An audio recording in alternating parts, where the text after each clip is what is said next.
오늘의 말씀은 로마서 3장 21절부터 31절까지 말씀입니다. 이제는 율법 외에 하나님의 한 의가 나타났으니 율법과 선지자들에게 증거를 받은 것이라. 곧 예수 그리스도를 믿음으로 말미암아 모든 믿는 자에게 미치는 하나님의 의니 차별이 없느니라. 모든 사람이 죄를 범하였음에 하나님의 영광에 이르지 못하더니 그리스도 예수 안에 있는 속량으로 말미암아 하나님의 은혜로 값없이 의롭다 하심을 얻은 자 되었느니라.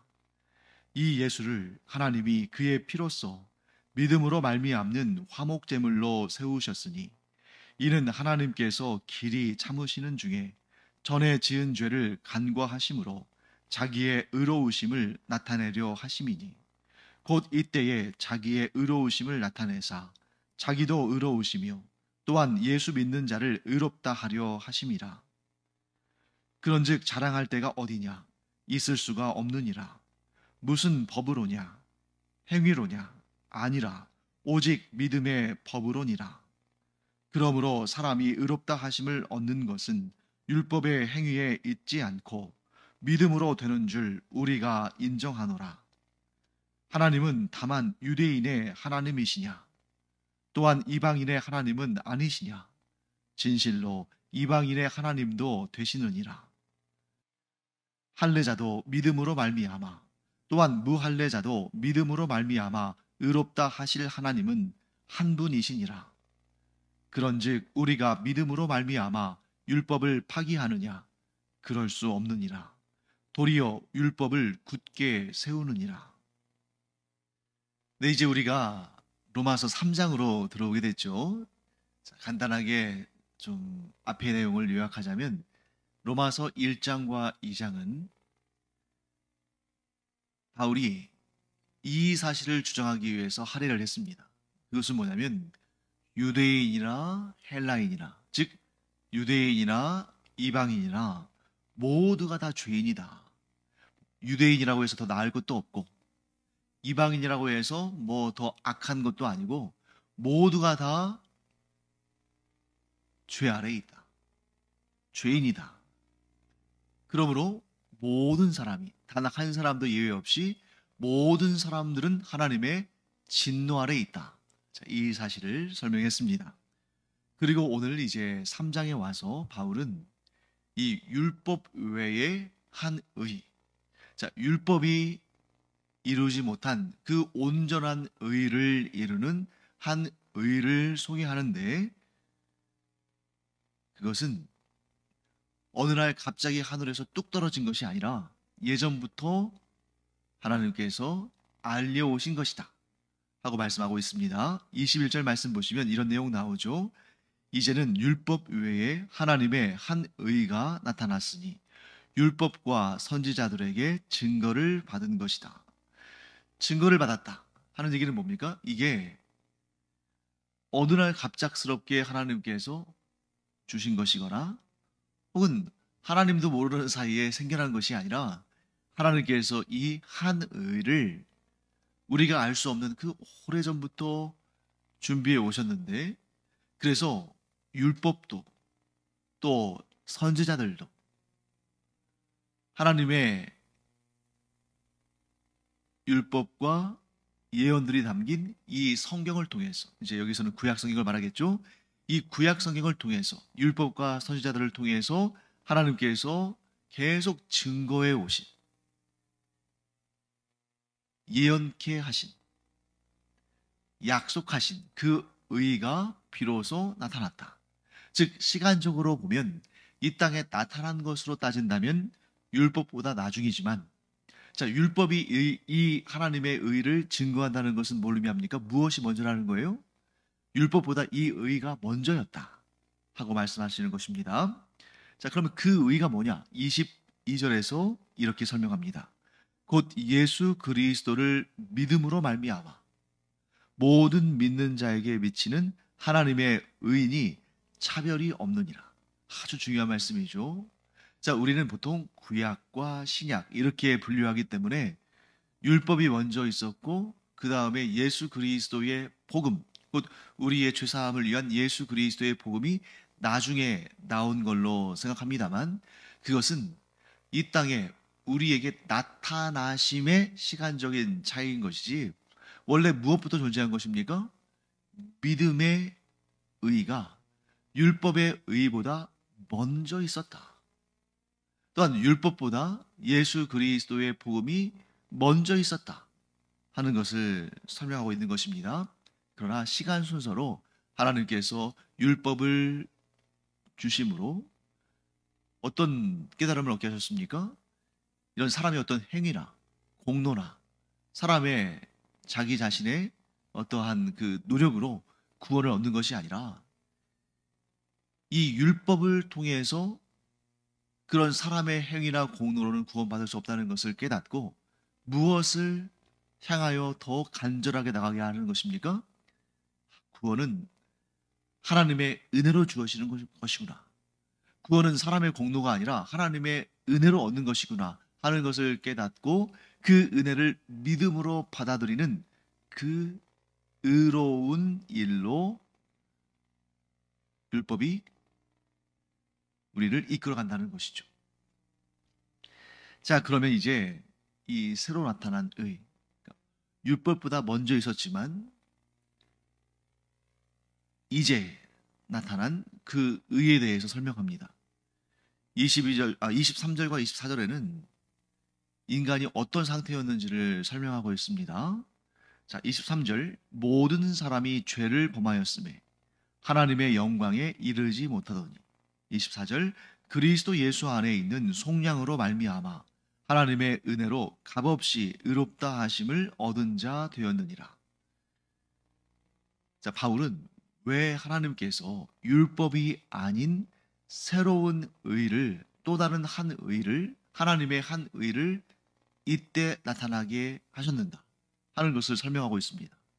자, 모든 사람이 죄를 범하였음에 하나님의 영광에 이르지 못하더니 모든 사람이 죄를 범하였기 때문에 하나님께 나아가지 못할 뿐만 아니라 하나님의 심판을 받을 수밖에 없는 그런 상황에 있었기 때문에 하나님께서 이 일을 주도적으로 해결하실 방법을 우리에게 제시하시는데 그것이 무엇이냐면 예수 그리스도 안에 있는 속량으로 말미암아 하나님의 은혜로 값없이 의롭다 하심을 얻게 하신 것입니다. 자, 여기에는 아주 중요한 개념이 등장하죠. 속량. 속량이 뭐냐? 자, 속량이라는 것은 이렇게 쉽게 표현할 수 있습니다. 고대 시대에는 노예의 신분. 오늘날 이 시대에는 노예가 없으니까 좀 더 우리의 눈높이에 맞춘다면 너무나 어마어마해서 도무지 갚을 수 없는 빚. 그러니까 어느 정도 규모여서 내가 열심히 일하면 좀 갚을 수 있다. 그런 소망이 있는데 너무 어마어마해서 도무지 갚을 수 없는 빚. 자, 그것을 대신 갚아줌으로. 즉 고대 사회에서는 노예의 신분에 해당하는 그 몸값을 대신 갚아주고 오늘날 우리의 이제 이런 상황에서 비유한다면 정말 도무지 갚을래야 갚을 수 없는 그 빚을 대신 갚아줌으로 그 자유자의 신분을 회복하게 하심. 자, 어떤 자유자입니까?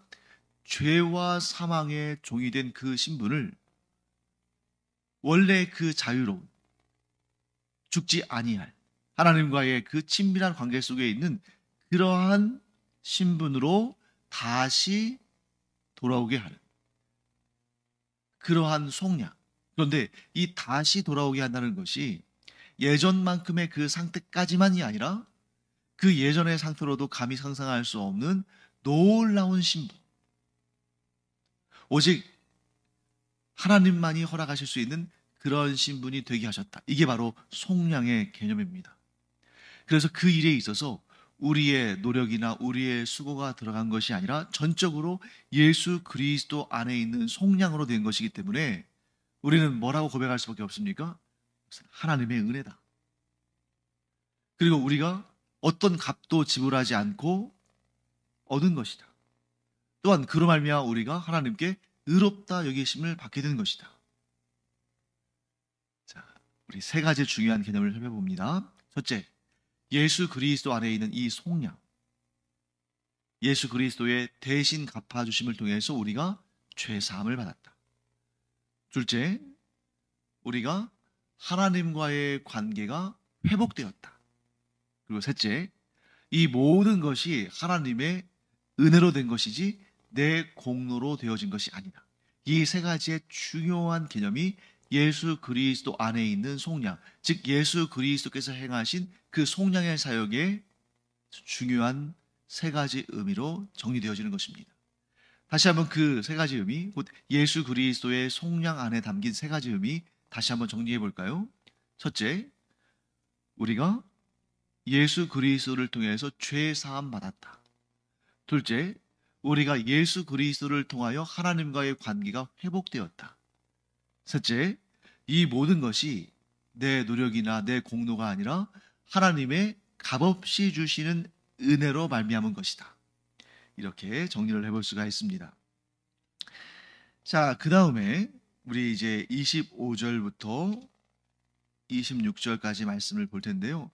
굉장히 어려운 개념이 담겨 있기 때문에 우리가 아주 상세하게 살펴봐야 됩니다. 자, 25절 말씀 아주 유명한 구절인데요. 제가 한번 읽어보겠습니다. 이 예수를 하나님이 그의 피로써 믿음으로 말미암는 화목제물로 세우셨으니 이는 하나님께서 길이 참으시는 중에 전에 지은 죄를 간과하심으로 자기의 의로우심을 나타내려 하심이니. 먼저 여기까지 보겠습니다. 하나님께서 우리의 구원을 위해서 어떤 방법을 사용하셨는지를 자세히 설명하죠. 자, 하나님께서 우리를 구원하시기 위해서 예수 그리스도를 우리의 화목제물, 우리와 하나님 사이의 화목제물로 세우셨다. 자, 화목제물이라는 것은 뭘 의미하냐면 관계를 회복하다. 그 깨어진 관계를 이어주다. 즉 예수님께서 우리와 하나님 사이에 화목제물을 되셨다는 것은 예수님께서 우리와 하나님 사이에 연결하는 다리가 되어주셨다 하는 것을 말씀합니다. 자, 그런데 여기서 아주 어려운 내용 이것이죠. 하나님께서 길이 참으시는 중에 전에 지은 죄를 간과하심으로 자기의 의로우심을 나타내려 하심이니. 우리가 많이 듣고 또 암송도 하고 하는 내용입니다만, 그래서 너무나 자연스럽게 그냥 아멘하고 지나갈 수 있는 내용입니다만, 아주 꼼꼼히 하나씩 하나씩 살펴보면 굉장히 쉽지 않다는 것을 알게 됩니다. 자, 일단 전제는 이것이죠. 하나님께서 예수 그리스도를 통해서 우리와 화목하기를 원하셨다. 예수 그리스도께서 우리와 하나님 사이의 관계를 회복하게 하시는 그 역할을 담당하셨다. 자, 여기까지는 이해가 되셨을 거예요. 자, 그런데 그 일을 어떻게, 어떤 과정을 통해서 어떻게 이루셨는지를 설명하는데, 이는 하고 설명하죠. 25절 중반부에 하나님께서 길이 참으시는 중에. 자, 예수 그리스도를 우리의 화목제물로 보내시는 과정에 대해서 지금 설명합니다. 하나님께서 길이 참으시는 중에 하나가 나오고요. 그 다음에 전에 지은 죄를 간과하심으로 두 번째가 나왔죠. 그리고 세 번째, 자기의 의로우심을 나타내려 하십니다. 자, 예수 그리스도를 우리의 화목제물로 세우신 이유는 하나님께서 길이 참으시는 중에 전에 지은 죄를 간과하심으로 자기의 의로우심을 나타내려 하십니다. 그러니까 이 결론만 딱 연결하면 이렇게 됩니다. 하나님께서 하나님의 의로우심을 나타내시기 위해서 예수 그리스도를 화목제물로 세우셨다. 이렇게 하면 이제 결론과 결론이 이어지는 거예요. 하나님께서 자신의 의로우심을 나타내시기 위해서 예수 그리스도를 하나님과 우리 사이에 화목제물로 세우셨다. 자, 그런데 그 과정이 설명됩니다. 하나님께서 길이 참으시는 중에. 자, 하나님께서 길이 참으신다는 것이 예수를 믿은 다음입니까? 예수 믿기 전에 사람의 상태를 말하는 겁니까? 예수 그리스도께서 이 땅에 오시기 전에 사람들의 상태와 하나님의 반응을 하나님께서 설명하시는 거죠. 하나님께서 길이 참으셨다. 자, 뭘 얘기하냐면 예수 그리스도께서 오시기 전에 얼마든지 하나님께서 사람들의 그 죄에 대해서 심판하실 수 있으신 거예요. 예수 그리스도를 이 땅에 보내시기 전에 인간의 죄에 대해서 하나님께서 얼마든지 즉각 심판하실 수가 있으셨는데 예수 그리스도를 보내시기 전까지 하나님께서 길이 참으셨다는 겁니다. 예수 그리스도를 보내실 그때를 바라보시면서 그때를 기다리시면서 인류의 죄를 그냥 곧바로 심판하신 것이 아니라 참으셨다는 거예요. 만일 하나님께서 예수 그리스도를 보내시기 전에 사람들의 죄에 대해서 길이 참지 않으시고 심판하셨다면 예수 그리스도께서 오실 필요도 없죠. 이미 다 심판받고 멸망당했을 거니까. 그런데 하나님께서 길이 참으셨기 까닭에 예수 그리스도께서 오시는 역사가 이루어진 것입니다. 하나님께서 길이 참으시는 중에 전에 지은 죄를 간과하심으로, 이 부분에 있어서 많은 분들이 이렇게 혼란을 느끼실 수도 있습니다.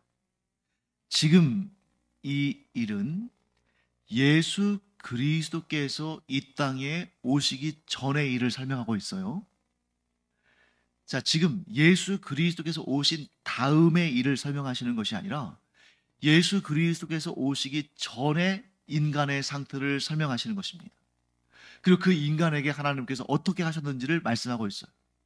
자, 예수 그리스도께서 오시기 전에, 이 땅에 오시기 전에 하나님께서 죄 가운데 있는 사람들을 길이 참아주셨다는 것입니다.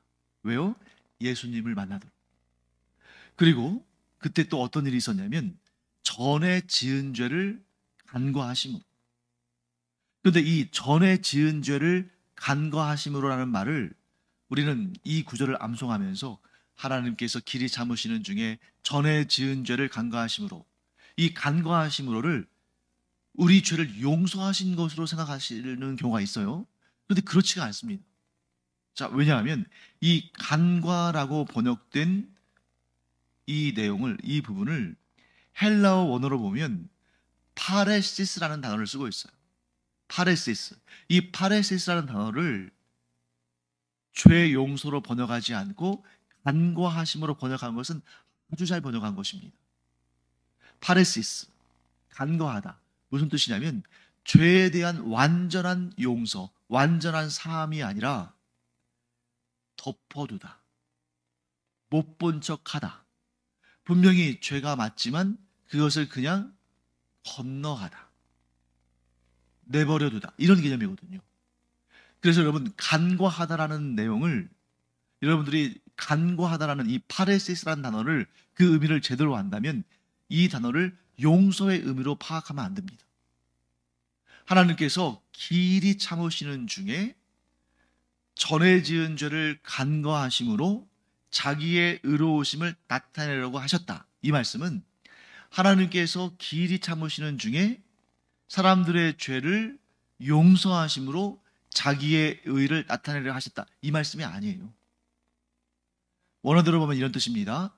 하나님께서 사람들의 죄에 대해서 길이 참으시는 중에 전에 지은, 즉 예수 그리스도를 믿기 전에 지은 죄를 덮으심으로, 간과하심으로, 못 본 척 하심으로 하나님의 의를 드러내려 하셨다. 그럼 왜 전에 지은 죄를 간과하셨을까요?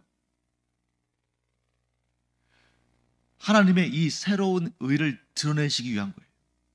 자, 만일 하나님께서 전에 지은 죄를 간과하지 않으셨다면, 간과하지 않으셨다는 것은 뭘 의미합니까? 그 죄값을 물으셨다면, 즉 하나님께서 길이 참지도 않으시고 하나님께서 죄를 간과하지도 않으셨다면 사람들이 예수 그리스도를 만날 기회조차를 얻지 못했겠죠. 예수 그리스도는 하나님의 의인데 이 하나님의 의를 이루시기 위해서 하나님께서 정말 마음 아프시지만, 정말 진노하실 그런 상황이지만, 그럼에도 불구하고 하나님께서 길이 참으시고 그들의 죄를 못 본 척 하시고 간과하시고 하셨다는 거예요. 언제까지? 하나님의 이 의가 이 땅에 나타나기까지. 그 의는 무엇입니까? 하나님께서 은혜로 주시는 예수 그리스도 아래에 있는 속량인 것이죠. 자, 이 흐름이 좀 이해되시나요? 좀 어렵지만 다시 한번 이렇게 간략하게 정리하겠습니다. 사람은 유대인이나 헬라인이나 모두 죄인이다.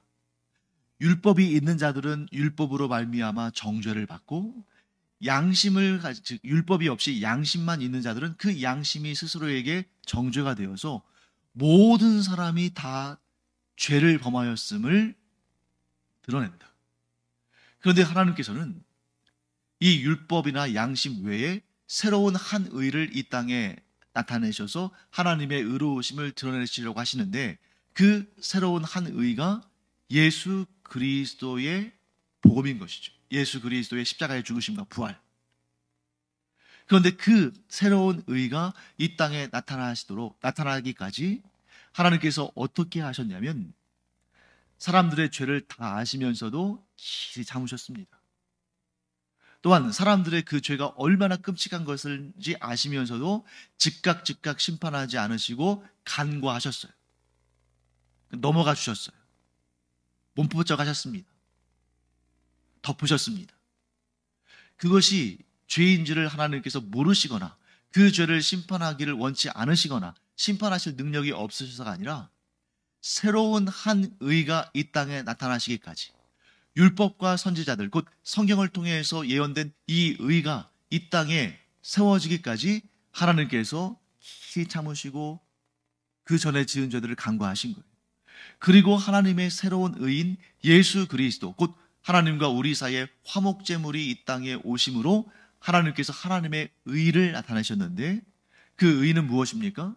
우리의 공로와 노력으로 죄사함 받는 것이 아니라 하나님의 그 은혜로 주어진, 곧 예수 그리스도께서 우리의 구원을 위해서 모든 일을 다 행하심으로 우리를 속량하신, 그리고 우리는 오직 믿음으로 그 은혜를 받아들이는 이 의를 이루시기 위해서 하나님께서 이와 같이 하셨다. 그런데 사람들은 이 사실을 알지 못하고 하나님을 향해서 뭐라고 빈정대며 조롱합니까? 아니, 하나님이 계시다면 왜 이런 죄인들을 그냥 놔두시는가?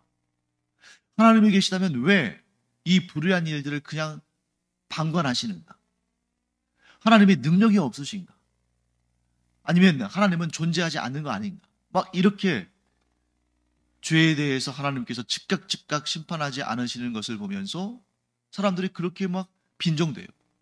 그런데 그 이유가 성경에 나오죠. 하나님께서 예수 그리스도를 통한 그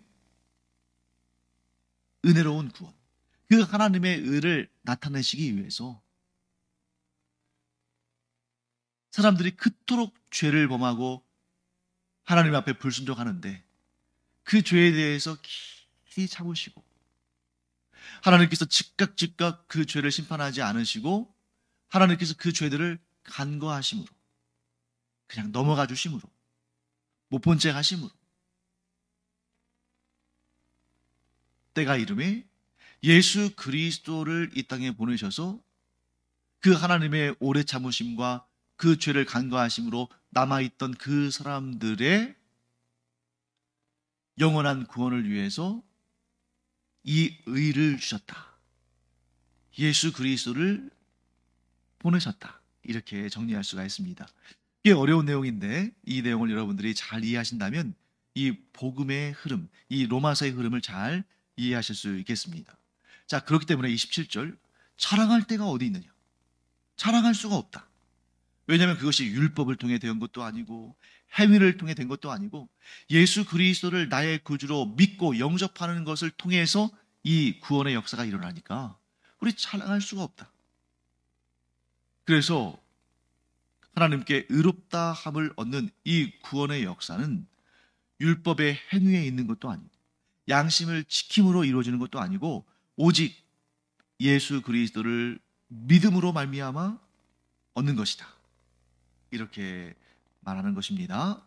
그리고 29절 30절에 가서는 어떤 얘기를 하는 거냐면, 이 구원의 은혜, 이 새로운 한 의, 예수 그리스도를 통한 이 구원의 역사가 유대인들에게만 적용되는 것이 아니라 이방인에게도 똑같이 적용된다. 왜냐하면 하나님은 유대인들만의 하나님이 아니시라 이방인의 하나님도 되시기 때문에, 즉 모든 인류의 하나님이시기 때문에 이 구원에 이르는 이 은혜의 의가, 예수 그리스도의 복음이 모든 사람들에게 주어지는데 단 오직 믿는 자들에게 주어지는 하나님의 의다 하고 설명하고 있습니다.